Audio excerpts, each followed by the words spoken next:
We're about 50 days away from college football kicking off, and fans are still buzzing over the stunning USC-UCLA move, a seismic shift of college sports landscape. Those two schools opted to leave the Pac-12 to join the powerhouse Big Ten. Now you'll understand why we're doing this story. It is a classic case of unintended consequences. There's now a major question whether California law will prevent UCLA from even competing.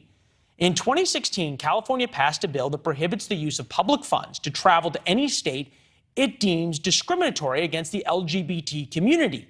Since Indiana, Iowa, and Ohio have all been deemed as such, the public school cannot fund travel to those states, which is a little important since a quarter of all teams in the new Big Ten are in those states. Scott Bolden, former chairman of the D.C. Democratic Party, is with us now.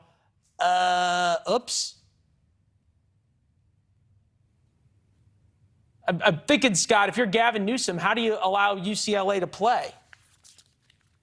Well, it's not up to Gavin Newsom, one. It's up to the institutions, higher academic learning. And there's more than one way to skin a cat or to fund travel for the team. It doesn't have to come organically from state funds. And an institution like that, I sit on the board of Morehouse College, there are lots of different funds. There are grants, there are donations, there are boosters, there are loans that the institution has. And so I don't think this is as big a deal as you're making it out to be and critics are making it out to be, that somehow we're stepping on the wrong part of our body about this. The reality is this is about a culture war, and I'm a little surprised that conservatives are raising this and kind of wagging their finger at liberals or the progressive right when the state has every right to spend its money where it believes it should, and not spend its money in institutions or rather states that have anti-gay policies. So nothing's wrong with that. Nobody's arguing whether or not they have the right to do it. At some point, though, is it practical and is it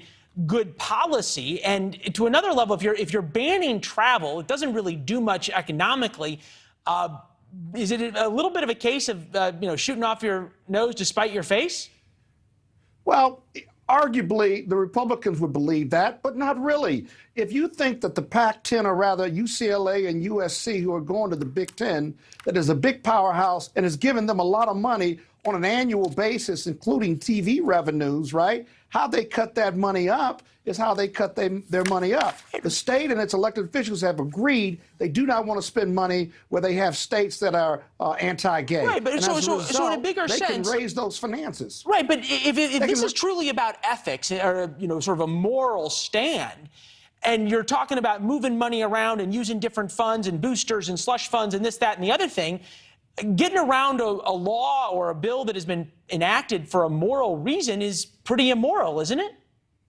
Well, not really, because it's part of their First Amendment and their first right in democracy to spend money where they want to spend money. Right, no, I'm not arguing that. But hold on. If California, though, is going to make a point in saying that it is wrong to spend state dollars there to enrich the economies of these states, what enriches the economy of Ohio more than UCLA going to play and giving Ohio State this enormous football Saturday? That makes a whole lot more difference than some transportation director flying out to Ohio for a meeting.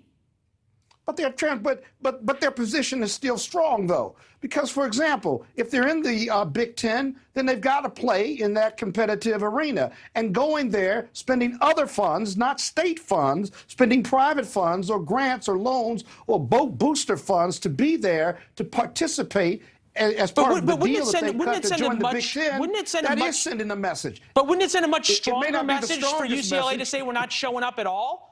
Like this is a moral stand?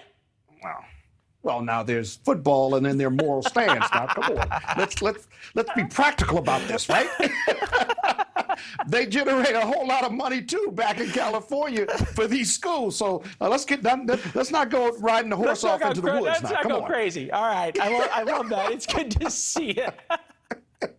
I'll talk to you soon. Bye-bye. All right. Thanks for watching. Go to newsnationnow.com to find NewsNation on your television provider. And don't forget to subscribe. Click the red button to get more of NewsNation's fact-driven, unbiased coverage.